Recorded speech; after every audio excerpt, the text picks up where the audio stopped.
Hi, good morning. Merry Christmas.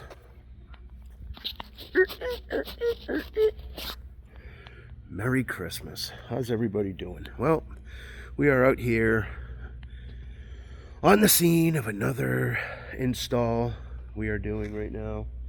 This is LTP Pickle in South Eastford, Massachusetts. This is going to be a beautiful facility when it's done. We've been in here the last couple of days getting things ready. They have some problems with the floor, to say the least. Okay, take a look at this.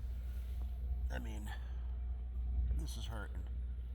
Now, the problem is about. I'm sorry, I got a really bad cold, so I'm all stuffy and shit.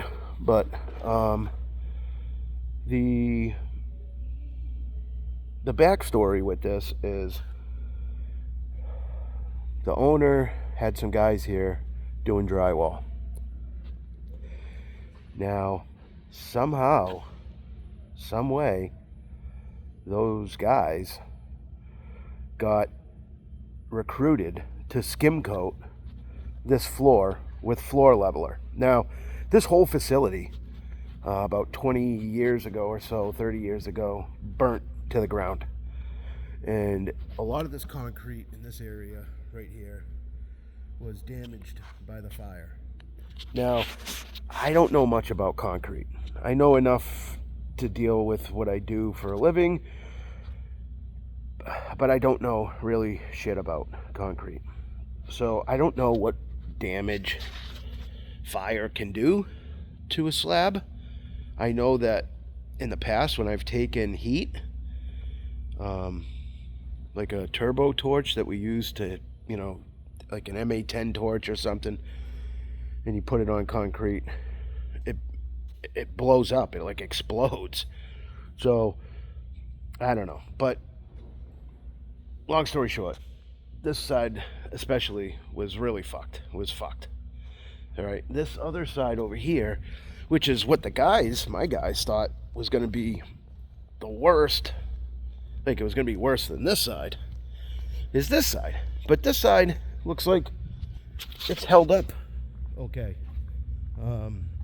We went over one of the patches with some yellow jacket. I mean, this looks okay. We think it looks okay. Now, the owner of the facility wasn't happy. On the other side, he thought there were some dead spots. There were some spots that he thought sounded hollow. When you dragged a chain across it or something. And I could be wrong, so if I am, please comment and tell me. Educate me on concrete, please. This is a leveler, right? Portland, no aggregate. So when they run the thing over the top of this, it sounds different than when they run it over the original floor. Now, I think that has to do a lot with the concrete itself, not so much the quality of the application. And again, I could be wrong. So comment and let me know. Educate me, please. But they've been in here for a fucking couple weeks trying to fix this. And they had drywall guys come in here and skim coat this whole thing. It took them 9 days, he said. They were on their hands and knees with trowels spreading this stuff. So when they got done, there was a picture that was circulating of this area. There was a car parked out there by the garage door. The headlights were coming in, casting across the floor, and it looked like the surface of Mars. The picture looked like the moon. It was so uneven and just, so that led them to panic. They came in here, started grinding, scarifying off everything that they did. And now that uncovered a bunch of holes and a lot of more weak areas.